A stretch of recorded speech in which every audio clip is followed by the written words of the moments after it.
The water was black. Not the romantic kind of black you see in movies, all shimmering moonlight and poetic stillness.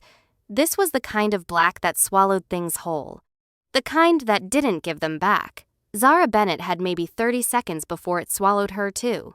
She clawed at the surface, her fingers finding nothing but cold, a cold so violent it felt like hands pressing down on her chest, squeezing the last warmth out of her body. The Hangang River at midnight in November was not a place for mistakes. And yet here she was, 3 meters below the railing of Wonhyo Bridge, the distant sound of Seoul's nighttime traffic, a cruel, indifferent hum above her. She didn't jump. She needed you to know that. She was pushed. The man who did it was already gone, slipped back into the crowd of late-night pedestrians, with the kind of practiced ease that told her this wasn't his first time. She'd seen his face for just half a second before the railing gave way beneath her. A face she almost recognized.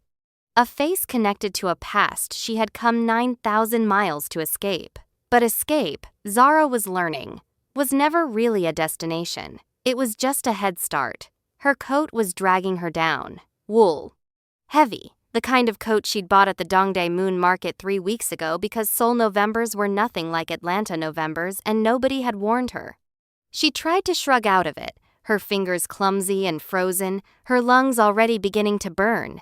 Swim, Zara. Swim.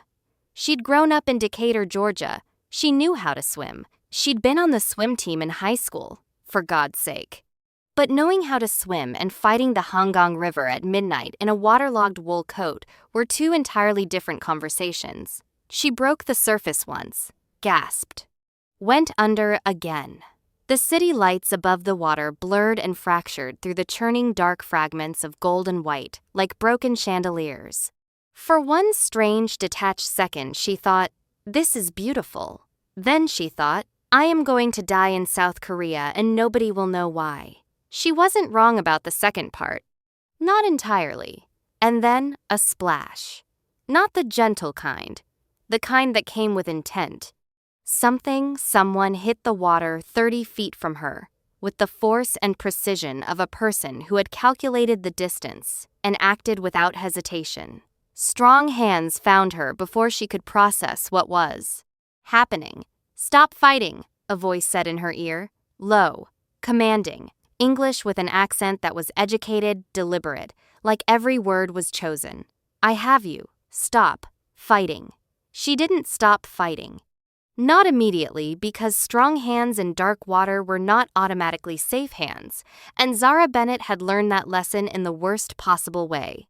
But the arm that wrapped around her chest was steady, and the direction it pulled her was toward light, and her body, despite everything her brain was screaming, chose survival. He got her to the stone maintenance ledge under the bridge's eastern support pillar, hauled her up. She collapsed on the cold concrete, coughing, retching, dragging air into her lungs like it owed her something. She looked up. He was crouching over her, not touching, just assessing, and she got her first real look at him in the harsh yellow glow of a bridge support light. He was Korean, late 20s, maybe 30. Impeccably dressed, even now, or he had been, before the river ruined a suit that probably cost more than her monthly rent back in Atlanta. His jaw was sharp enough to cast shadows. His eyes were darker than the water they'd just climbed out of, and they were doing something she hadn't expected. They were scanning her. Not the way men usually looked at her. Not with appetite or assessment, with something cold and clinical, like he was running diagnostics. Breathing, yes. Conscious, yes. Injured. Checking. Behind him, on the bridge walkway above, she could hear shouting. Multiple voices. Korean, rapid fire, and she didn't need to speak the language to understand the panic in them. She would later learn that in the 6 years Kang Jae-hyun had employed his security detail, he had never once ignored a single one of their protocols. Until tonight. Until her. Sajong Nim. The voice came from Min Jun, Jae-hyun's head of security, a former ROKMC operator who had once neutralized 3 armed men in a Busan parking garage without breaking a sweat. He was now standing at the maintenance access ladder, staring down at his employer with an expression that Min Jun himself would later describe as the most confused I have ever been in my entire adult life. Jae-hyun Kang, heir to Kang Group, one of the top 15 conglomerates in South Korea, a man whose name appeared in financial papers with words like ruthless, untouchable, and ice-blooded, was crouched on a river ledge, soaking wet, next to a black woman he had never met, with the calm expression of someone who had not just done something completely inexplicable. "Get the car," Jae-hyun said. "Sir, the car, Min-jun, and call Dr. Seo." Min-jun looked at his boss, looked at the woman, looked back at his boss. "Now," Jae-hyun said, and that single word carried enough quiet authority to move mountains. Which was precisely why Min-jun turned and made the call without another word. Even though his brain was doing something it almost never did. Misfiring. Jae-hyun looked at her again. She was shaking from cold or shock or both, but her eyes were sharp, aware, already calculating. He recognized that look. He'd worn it himself, in rooms where showing fear was an invitation to be destroyed. She was assessing him the same way he had assessed her. "Who are you? Are you safe? What do you want?" He sat back slightly to give her space, a gesture he didn't usually bother with. "You were pushed," he said. It wasn't a question. She stared at him. Water was still streaming down her face, her natural hair plastered against her cheeks, and she looked even like this, even half drowned and shaking like someone who did not accept help easily. "How do you know I wasn't?" "I watched it happen," he said. "From the bridge. I saw the man behind you." A pause. "I also saw his face." Something moved behind her eyes. Something sharp and frightened that she immediately locked down. "Who are you?" she asked. He considered the question. Not because it was complicated, but because the full answer was never simple, and this was not the time. "Someone who was in the right place," he said. And then, because she was still shaking, "Can you stand?" She could, barely. She would not accept his hand to do it. He noticed that too. Before I tell you what happens next, because it gets so much more intense, make sure you subscribe and hit that notification bell. Because this story, it's just getting started. Dr. Seo arrived at the Kang Group's Hanamdong penthouse 22 minutes after Min-jun's call. In that time, Zara had been given dry clothes, cashmere, soft, impossibly expensive in that understated way that meant whoever lived here didn't need to announce wealth and wrapped in a heated blanket on a couch the size of a small aircraft carrier. She did not ask whose clothes these were. She sat in a space that was all clean lines and deliberate quiet, floor-to-ceiling windows overlooking a Seoul that glittered like a circuit board. And she thought about the face she had seen before she hit the water. Marcus. Not him. Not directly, but someone who worked for him. Her stomach turned. Dr. Seo, a small, efficient woman in her 50s, who clearly had a standing arrangement to ask no questions, cleared her, said her core temperature was returning to normal, recommended she sleep and eat and drink warm fluids, and was gone within 40 minutes. Jae-hyun came into the living room as the doctor left. He'd changed. Dark trousers, a simple black crew neck. No tie. The informality of it somehow made him look more formidable, not less like armor had been replaced by something more fundamental. He set a mug of tea on the table in front of her. Sat down across from her, not beside her, a calculated distance. "You're in Seoul alone," he said. It wasn't a question either. She was getting the sense he didn't ask many questions. He stated observations and let them sit in the air. Invitations to confirm or deny. "Is this the part where you tell me you saved my life and now I owe you something?" she said. The corner of his mouth moved. Not quite a smile. "Something more dry?" "No." "Good, because I don't do well with debt." Noted. He studied her. "The man on the bridge." "You recognized him?" She wrapped her hands tighter around the mug. "No." "You did. Your pupils contracted." She looked at him steadily. "Do you always analyze people this closely?" Yes. At least he was honest about it. She took a breath. She was in a stranger's home, a stranger's stranger. Even by the standards of strangers, this man was clearly not ordinary. She was 3 weeks into life in Seoul. She had no close connections here yet. She had a work visa for a teaching position that started in January, a sublet apartment in Mapo-gu that she had specifically chosen because it was anonymous and quiet, and nobody would think to look for her there. Except, apparently, someone had thought to look anyway. "I need to go back to my apartment," she said. "You can't," he said. It wasn't cruel. It was simply factual. "I beg your pardon.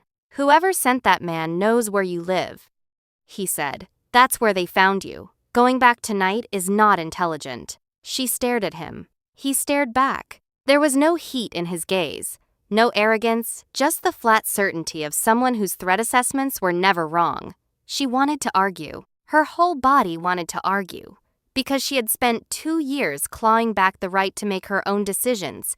And the idea of someone, even a beautiful stranger who had just saved her life, telling her what she could and couldn't do, made something hot and reflexive rise in her chest.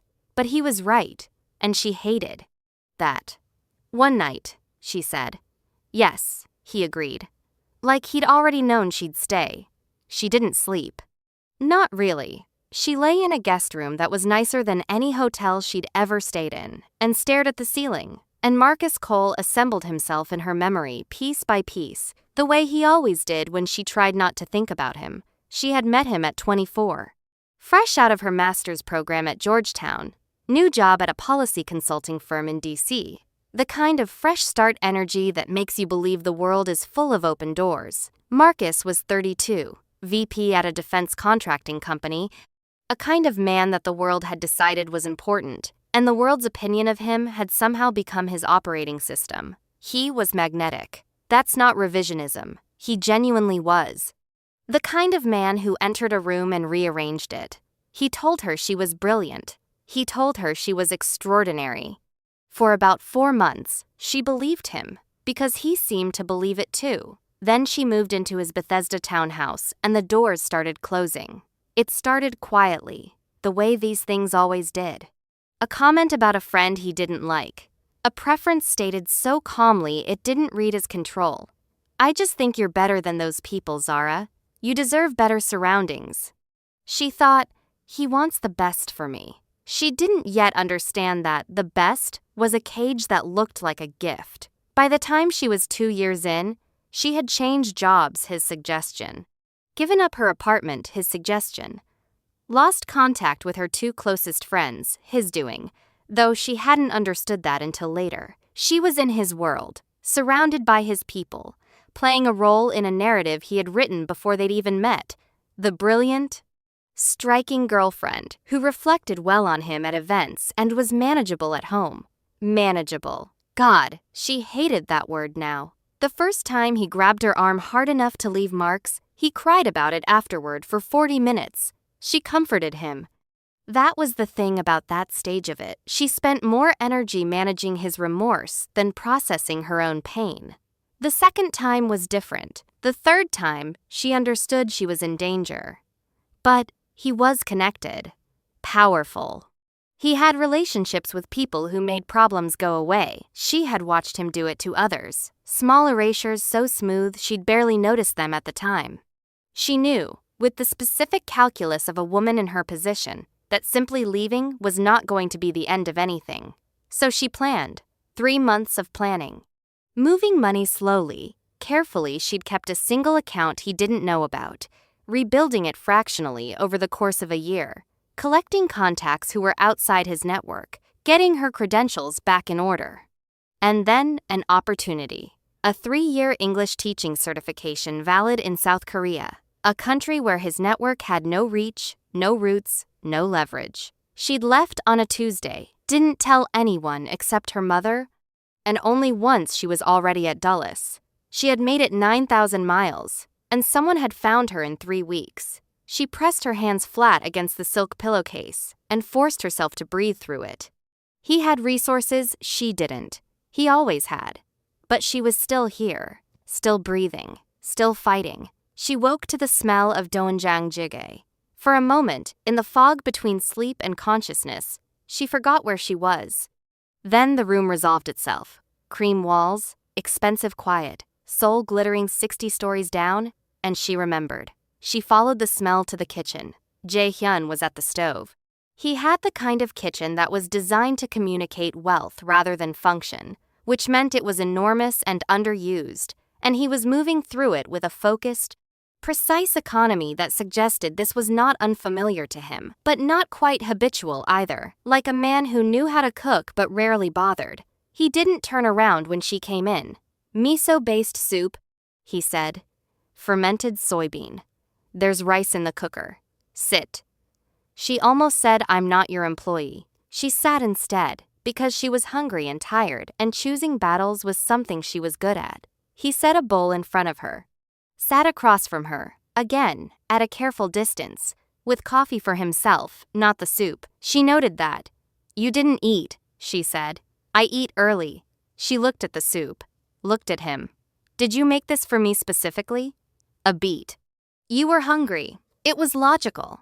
It was the least romantic possible way to describe feeding someone, and yet something about it, the flat practicality of it, the absence of performance, settled something in her chest. "Thank you," she said. He inclined his head slightly, drank his coffee. She ate. Outside, Seoul was gray and bright at the same time, that particular winter morning light that belonged to cities that never really slept. She watched a flight path cross the sky and thought, not for the first time since coming here, that she had chosen a country she knew almost nothing about because it was far, and that perhaps she should have done more research into what far actually meant for a person starting over. "You're not going to ask me anything else about last night?" she said. "I already know what I need to know." She set her spoon down. "And what's that?" "That you're being hunted," he said, "and that you came here to hide. And that whoever sent that man is resourceful enough to have found you quickly, which means you were tracked from the moment you landed." He paused. "You have no network here, no security, and you're planning to fight this alone." She stared at him. "Was I wrong about any part of that?" he said. She picked her spoon back up. "What do you want?" "Nothing. Men always want something." Something shifted in his expression. The faintest acknowledgement, almost like recognition. "Eat your soup," he said. "We'll talk after." Now this is where things start to shift, because the next few days are what the comment section is going to lose their minds over. Drop a below if you already feel it coming.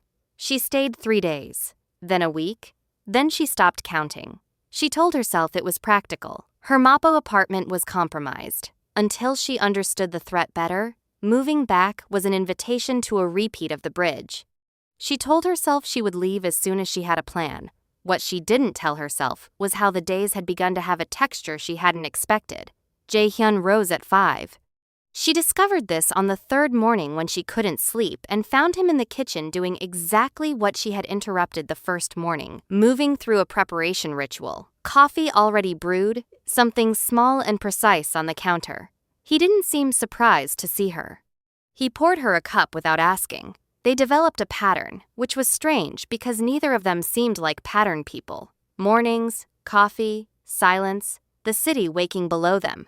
Afternoons. She worked on lesson plans on the long dining table while he worked at his desk in the adjoining study. Door open.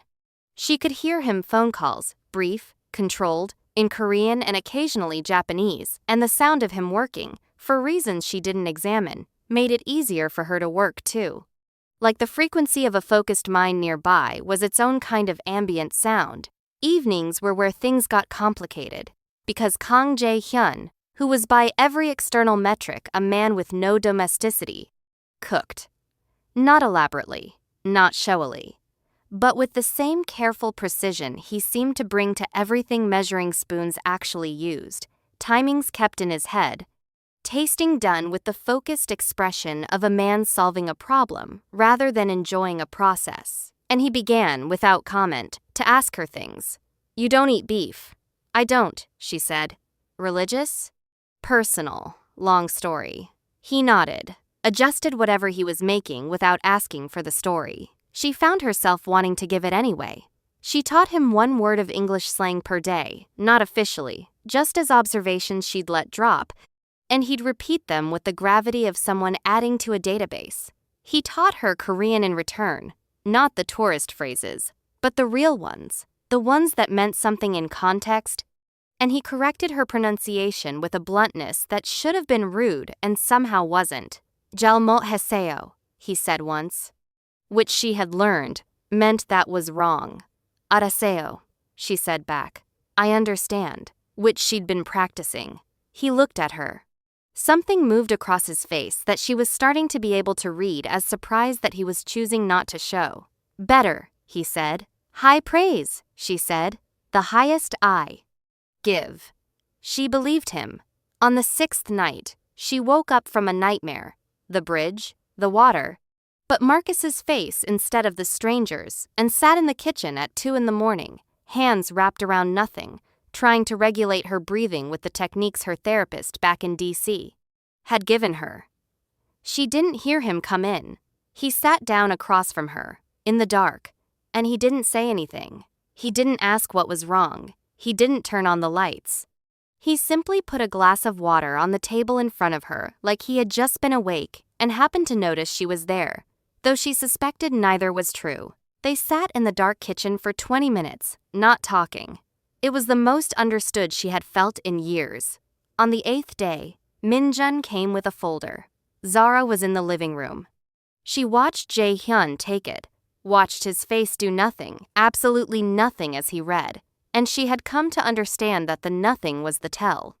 Jae-hyun Kang's face was actively controlled, and the effort of controlling it only showed up when there was something worth hiding. After Minjun left, he sat down, set the folder on the coffee table, didn't push it toward her, yet. "The man on the bridge," he said. "His name is Park Tae-sung. He arrived in Seoul on November 3rd, 4 days after you." She went still. "He was contracted through a private security firm with connections to 3 different US-based entities. Pause. One of those entities has financial ties to a company called Cole Vector Defense Consulting." The name hit her like a physical thing. "You investigated me," she said. "I investigated the threat," he said. "That's not what Zara." It was the first time he had used her name directly. Something about it landed differently than it should have. "A man tried to drown you. He was not acting alone. You needed to know what you were facing, and you were not going to tell me yourself." She stood up. She walked to the window because she needed to not be still, needed to move, needed to put the energy of the thing surging through her somewhere before it became something she couldn't take back. "You don't get to make that call," she said. Her voice was steady. She'd earned that steadiness, had paid for it in very expensive coin. "Deciding what I need to know, deciding what's for my own good, that is not something you get to decide. Not you. Not anyone." Silence. She turned around. He was watching her, and his expression was, she didn't have a word for it. Not defensive, not cold. Something that was almost painful in its stillness. "You're right," he said. She blinked. "I acted without asking," he said. "That was wrong." He looked at her directly. "I was trying to protect you. That does not make it right. And I understand why the distinction matters to you." She held his gaze for a long moment. She was looking for the lie, for the performance, for the calculation beneath the words, the way Marcus would have turned an apology into a demonstration of his own virtue. A move that was really about himself. She didn't find it. "Don't do it again," she said. "I won't make a decision about your safety without telling you first," he said, which was slightly different from what she had said, and more honest, because it acknowledged there would be future decisions and didn't pretend otherwise. She sat back down. "Tell me everything you found," she said, and he did. The following morning, Zara watched Kang Jae-hyun become someone else. She hadn't left the penthouse. She was using the Wi-Fi, building new security protocols on her devices, with the guidance of a cybersecurity contact she'd made during her planning phase before leaving DC. When Minjun arrived again, this time with 2 other men in dark suits, and the atmosphere of the penthouse changed, like a pressure system dropping before a storm. Jae-yoon had been at his desk. He stood, buttoned his jacket, and walked into the living room with a quality of attention that she could feel from 20 feet away, focused, contained, absolute. He did not look at her. He looked at Minjun, and Minjun gave a report in rapid Korean, and she caught approximately 4 words she recognized. Then Jae-hyun said something in Korean that was short and very quiet. All three men's postures changed. She found out later what he'd said. She found out from Min-jun, who told her 6 weeks later, in an unguarded moment. He said, "Find out who authorized this, and make sure they understand what they interrupted." She also found out, over the following week, what "make sure they understand" meant when it came from Kang Jae-hyun. The private security firm that had contracted Park Tae-sung lost its operating license in South Korea within 48 hours. Not through violence, through a series of regulatory filings that required the kind of governmental relationships that most people couldn't access in 48 years. The firm's South Korean director was on a plane out of the country before the week was out, offered a choice that apparently required no deliberation. She also found out, through the careful accumulation of observations and a single conversation with Min-jun that she was fairly certain she wasn't supposed to be having, the shape of what Kang Jae-hyun actually was. He was officially the chairman of Kang Group's executive operations heir to a conglomerate that spanned shipping, construction, semiconductors, and private equity. He was worth, conservatively, somewhere in the range of figures that stopped being real numbers and became abstractions. He was on 3 national industry committees and had a relationship with the Blue House that went beyond formal channels. He was also, informally, something else, something older and less legible. The kind of power that didn't come from wealth alone, but from decades of strategic placement, people in rooms, people at tables, people who owed favors so fundamental they couldn't be quantified. His grandfather had built the industrial scaffold. His father had sharpened it. Jae-hyun had made it invisible. He was not feared the way a gangster was feared. He was feared the way a natural law was feared, not for its aggression, but for its inevitability. And he was using all of it. For her, she didn't know how to carry that. It happened on a Thursday. She didn't plan it. He'd made ramyeon late, past 11, because she'd mentioned offhandedly that she was hungry, and he'd apparently decided that this was a problem to solve. And they were at the kitchen counter, the city below them doing its endless luminous thing, and she looked at the steam rising from the bowl and thought about a kitchen in Bethesda, where she had once stood and understood, in one sharp and terrible moment of clarity, exactly what kind of danger she was in. "His name is Marcus Cole," she said. Jae-hyun looked at her. He did not say anything. She talked for 2 hours. She told him everything not in order, not cleanly, because trauma doesn't organize itself into a narrative just because you want it to. She told him about the first month, the way the charm had worked on her. She told him about the slow erasure of her autonomy, piece by piece, so gradual she hadn't seen it while it was happening. She told him about the night that broke something permanently, the specific evening she had understood that she was being held by someone who did not think her life was hers to live. She told him about the planning, the 3 months of tiny, careful preparations, the money account, the certification, the Tuesday she had left. She told him about the fear, not the acute fear, the thunderclap kind, but the low-frequency fear that had been her companion for so long it had started to feel like her own heartbeat, the fear of being found. She told him about the bridge. He sat across from her the whole time. He did not interrupt. He did not offer comfort at the wrong moments, the kind of automatic reassurances that were really about making the listener more comfortable. He listened the way she had once read that surgeons observed, with total presence, without interference. When she finished, they were both quiet for a while. "I'm not telling you this because I want you to do something," she said. Her voice was hoarse. "I'm telling you because you found out pieces of it and I wanted you to have the whole thing, not the intelligence report version. Mine." "I know," he said. "And I'm not." She stopped, started again. "I'm not a project. I don't need fixing." "No," he said, flat and immediate. "You don't." She looked at him. He held her gaze, and in the quiet of his kitchen with Seoul burning below them, she saw it, the one thing she had been looking for beneath the controlled surface of him. The one thing she had needed to see before she could trust a single word he said. He was angry, quietly, completely, ice-cold, furious, not at her, but for her. It was in the set of his jaw, the stillness of his hands. He was angry in the way of a person who understood the precise shape of what had been done to her, and considered it a particular kind of violation. "He won't touch you," he said. "Not here. You can't promise that. I don't make promises I can't keep." He met her eyes. "I keep the ones I make. And God help her, she believed him." The attack on Kong Group came from within. Jae-hyun discovered it on a Monday, a series of data irregularities that Min-jun flagged. Small enough to miss if you weren't paying attention. Significant enough to be a message if you were. Someone inside the company's upper management structure had been feeding proprietary acquisition data to a rival. His name was Shin Woo-suk, second vice president of strategic development. A man Jae-hyun had promoted himself 4 years ago.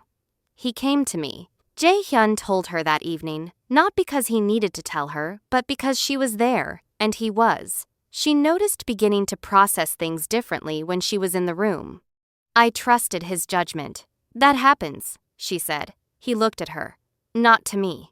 She understood then that this was not ordinary frustration. This was a crack in an architecture he had spent his entire life making impenetrable. His face was doing nothing, but his hands were flat on the table in a deliberate stillness that told her the nothing was working harder than usual. "The rival he's working for," he said. "His name is Ryu Se-jin.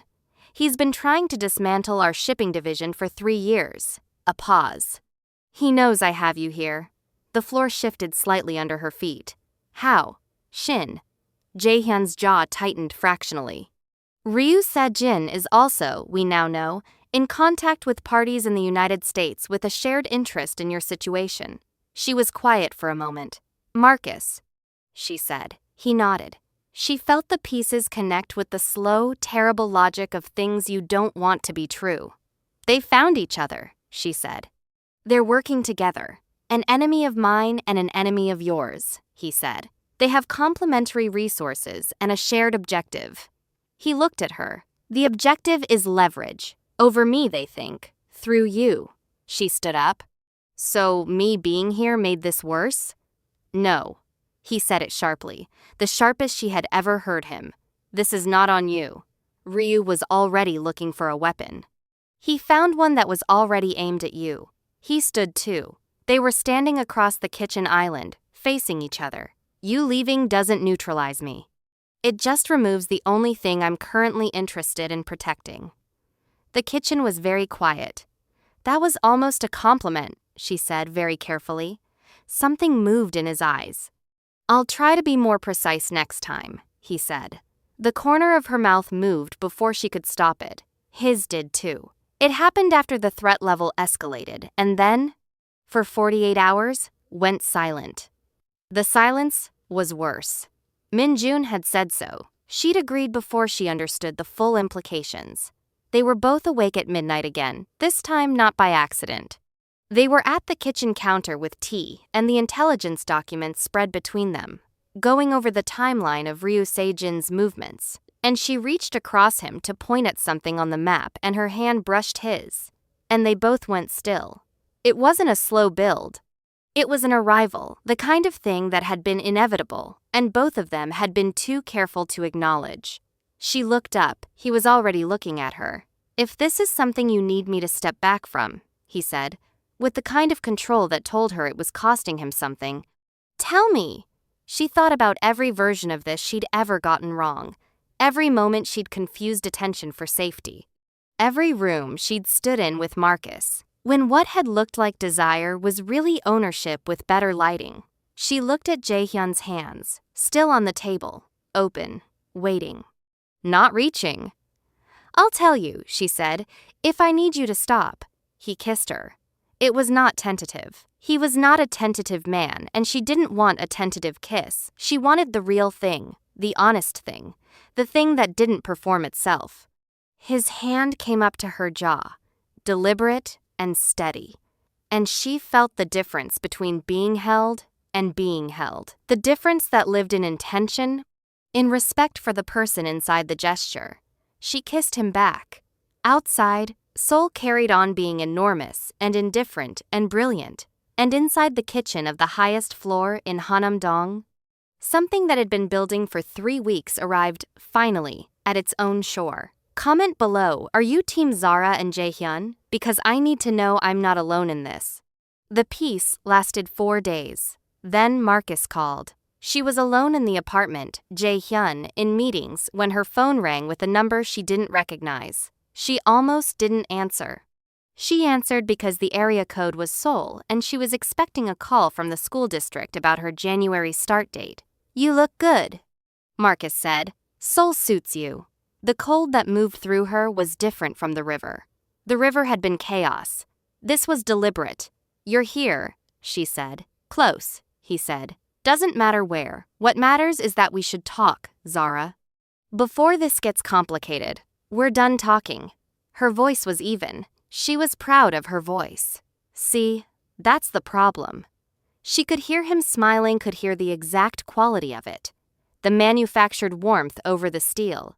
You keep making decisions like you have options, and every time I have to show you that your options are actually mine. Marcus, I've made a friend here, he said. Interesting man, very motivated. He tells me the man you're staying with is impressive, and I'll be the first to say I respect impressive. A pause. But impressive has a ceiling, Zara. And you know what happens to the people around me when they start to believe ceilings don't apply to them. She stayed on the phone until he hung up. Then she called Jaehyun. He was back in the penthouse in 18 minutes. The joint threat, Marcus Cole and Ryu Sejin, operating in coordination, was confirmed within 24 hours by Minjun's team. They had been in Seoul for different reasons that had found a common purpose. Ryu wanted Kang Group destabilized. Marcus wanted Zara returned. Returned, she said, and hated the word. Jaehyun's expression did the nothing thing with extra effort. The plan they were constructing was one Zara was not supposed to be part of. She understood this. The logic was sound. The security was tight. Jaehyun had resources she couldn't match and professionals she couldn't compete with. She also understood that watching from a penthouse window while a man she had come to something more than trust walked into a storm partly of her making was not acceptable. They argued about it. It was their first real argument, not the folder incident, which had been a rupture repaired quickly, but a fight with volume and heat, and her saying things she meant, and him saying things he meant, and both of them being completely correct and completely in opposition. You are not trained for this, he said. I planned and executed an escape from a man who had federal contacts and no conscience, she said. Don't tell me I'm not trained. This is not the same. I know it's not the same. I'm not asking to carry a weapon or go in first. I'm asking not to be treated like the package you're protecting rather than a person in this with you. A long, taut silence. There's a difference between being reckless and being present, she said. I know the difference. Do you trust me to know it? He looked at her for a long time. Yes, he said, and then, you stay behind the perimeter team. You do exactly what Minjun says, exactly when he says it, and if the situation changes, I adapt. She said. I always have. He almost reached out. She almost met him halfway. Stay close, was what he said instead. And the 2 words carried more weight than a paragraph would have. The location was a warehouse district in Incheon Old Port Infrastructure, private land belonging to one of Ryu Sejin's shell companies. The intelligence said Marcus and Ryu were meeting there to finalize the next phase of their operation. What the intelligence did not say, what no one knew yet, was that the meeting had been relocated, and that Park Tae-sung, the man from the bridge, was waiting. Not for Jaehyun's team, for Zara. The realization came too late. She and Minjun were at the secondary perimeter when the team's communications went to static, not a glitch, but a targeted jamming, professional grade. Minjun moved immediately, pulling her behind a shipping container, and she heard shouting in Korean from 3 different directions. Then she saw Park Tae-sung coming around the container with 2 men she didn't recognize, and Minjun stepped forward. And the physics of the next 40 seconds were extremely violent. And when they cleared, Minjun was down, not dead. She could see him breathing, but down, and she was facing Park Tae-sung and the last of his men alone. She had 3 seconds to make a decision. She used a pallet dolly a fire exit door, and every iota of the spatial memory she had been building for 3 weeks in a penthouse with an ex-Marine security chief who had, without being asked, started walking her through basic threat response during their morning routines. She made it to the warehouse main floor. Marcus was there. He looked different in person after 2 years. He looked smaller. She wasn't sure if that was real or something that had changed in her, probably both. "Zara," he said, and his voice had the old warmth in it, the well-worn mechanism. "I'm not here to hurt you." "I know," she said. "You never think of it that way." Something changed behind his eyes, and then the main door blew open. He had heard the jamming. He had already been moving. There were 3 of them, Jae-hyun, and 2 of his closest security team, Ryu Se-jin's, people between them and the warehouse. She saw him clear a path with a focus that made her chest tighten with something she would identify later as pure, overwhelming relief. He got to the warehouse floor. He saw her. He saw Marcus. He walked toward Marcus. "Kang Jae-hyun," Marcus said. His voice had the quality of a man who had decided to be unimpressed. "I've heard a lot about you." "You won't hear anything else," Jae-hyun said. He kept moving. What Marcus didn't know, what Zara only realized in the same moment, was that Ryu Se-jin had entered from the side entrance. That Ryu had a gun, that the gun was not aimed at Jae-hyun. It was aimed at her. She saw it before anyone else did. She also saw Jae-hyun turn at the sound of the safety clicking off, saw him calculate the geometry of it in the split second he had, saw him make the choice. He stepped between her and the shot. The sound was enormous in the metal space of the warehouse. He staggered. He did not go down. He turned, looked at her. She was already moving toward him, and the expression on his face was the most unguarded thing she had ever seen on him. Not pain, not shock. Something that looked almost like relief. Then Minjun, back on his feet, because of course he was, came through the door behind them with the rest of the team. And the warehouse became an extremely efficient and rapid resolution. Marcus Cole was on the ground with his hands cuffed before he finished his next sentence. Ryu Se-jin's gun was no longer his, and Zara Bennett had her hands pressed against the side of Kang Jae-hyun's ribs, where the bullet had cut through. Not clean, but survivable, and she was saying his name, not the formal version, just Jae-hyun. "Look at me, Jae-hyun, stay with me." And he was looking at her with those dark eyes that had assessed and cataloged and measured, and now, in the harsh lights of an Incheon warehouse, were just present. "I told you I wouldn't leave," he said, and his voice was rough. "I keep my promises." She pressed harder on the wound. "You're not allowed to die," she said. "Do you hear me? That is non-negotiable." Something that was definitively, unmistakably, a smile crossed his face.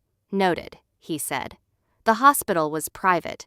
Everything in Jae-hyun's world was private. She sat next to his bed while the anesthesia wore off, and the city outside went from night to gray morning. And she held his hand not the way she used to hold Marcus's hand, as an act of appeasement, but the way you hold something you have decided, consciously and without reservation, is yours to hold. He woke up and looked at her for a moment like he was processing the fact that she was still there. "I'm still here," she said. "I can see that. Good. Keep looking." He exhaled, not quite a laugh, but adjacent. "You're not going to be easy," he said. "Did you want easy?" A pause. "No," he said. And then, with the same precise directness he brought to everything, "I want you." She looked at him. This man who had stood in front of a gun for her. This man who had made her tea in the dark and taught her Korean and sat with her at 2 a.m. without turning on the lights. This man who had never once, in all the weeks she had spent in his world, made her feel like she was a problem to be solved or a package to be secured or anything less than exactly what she was. "I know," she said. "I want you too." His hand turned over in hers and held on. Marcus Cole was extradited to the United States within 30 days. The charges were extensive, a federal investigation that turned out to have been building for 2 years, accelerated by the provision of evidence that came from the precise and thorough work of a security team that Kang Jae-hyun had mobilized the morning after the bridge. Wire fraud. coercion, abuse of federal contract relationships, and 3 other charges that Zara learned about through Minjun and chose not to think about too hard. She was called as a witness.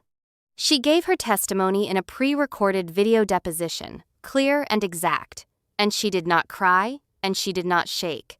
And when it was done, she sat quietly for about 10 minutes, and then she said, to herself and to the empty room, "There." Ryu Sejin's corporate career ended with a combination of criminal charges for orchestrated fraud and an evaporation of every partnership and financial relationship his company had maintained. A targeted and extraordinarily complete dismantling that happened with the invisible efficiency that was, she now understood, Kang Jae-hyun's actual signature style. He never explained, exactly, how it happened. She didn't ask. She met Kang Sung-mo on a Tuesday in February at the family estate in Seongbuk-dong. He was 71, erect, impeccably suited, and he had his son's jaw and his son's quality of absolute stillness. He looked at Zara for approximately 6 seconds when she walked in, a look she recognized as the rapid assessment version of the look she'd been getting from his son since November, and then he said something in Korean that she was not supposed to understand. She had been studying for 3 months. "Gwenchana," she said. "I'm fine, thank you." Sungmo's eyebrows moved. He looked at Jae-hyun. Jae-hyun looked back at him with an expression that Zara now knew meant, "I know. I told you." Lunch was long and formally conducted and occasionally silent in the way of a family that communicated as much in silence as in words. Sungmo asked her about her work. Her teaching position had started in January, a public school in Mapo, and she had, predictably, thrown herself into it with the specificity of a person who needed to build something real. She answered in a mix of Korean and English that made him nod twice, which she was told afterward was equivalent to a standing ovation. As they were leaving, Sungmo said something to Jae-hyun at the door. Jae-hyun answered, a conversation she didn't catch. In the car, she looked at him. What did he say? Jae-hyun was quiet for a moment. He said, "You're formidable." "And what did you say?" "I said I know." She looked out the window at Seongbuk-dong in the winter light, bare trees and old walls and the kind of soul that existed before the neon arrived. "Is that good?" she said. Coming from him, Jae-hyun said, "It's everything." He took her back to Wonhyo Bridge in March. She knew why without asking. Some things required a return, a conscious, deliberate overwriting. It was a cold night, but clear, and Seoul glittered the way it always did, and they stood at the railing where she had gone over 4 months ago, and she looked at the water and felt, for the first time, that it was just water. "I need to tell you something," he said. She turned. He reached into his jacket. He took out a box, not a ring box, not quite. She opened it. Inside was a chain, and on the chain was a single piece of carved Haenyeo diver's stone, traditional Jeju abalone, worked into a smooth oval, the kind of material that had belonged to women who dove alone into deep water for generations and came back up again. "My grandmother was Jeju," he said. "The women in her family dived." He looked at her.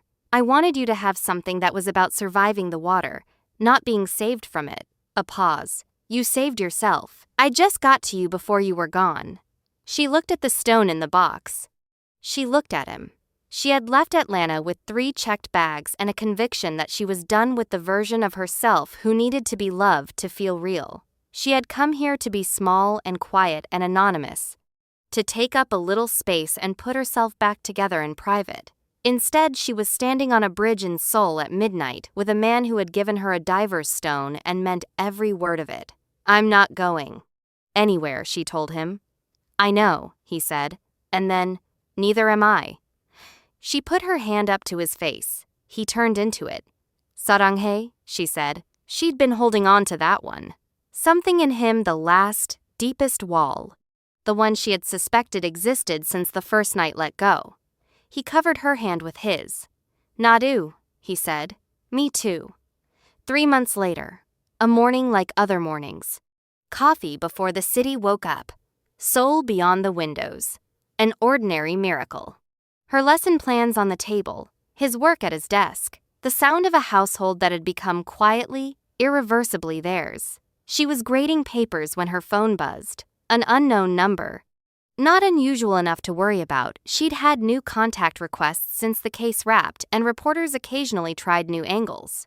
She opened the message. It was a photo. The photo was of the bridge.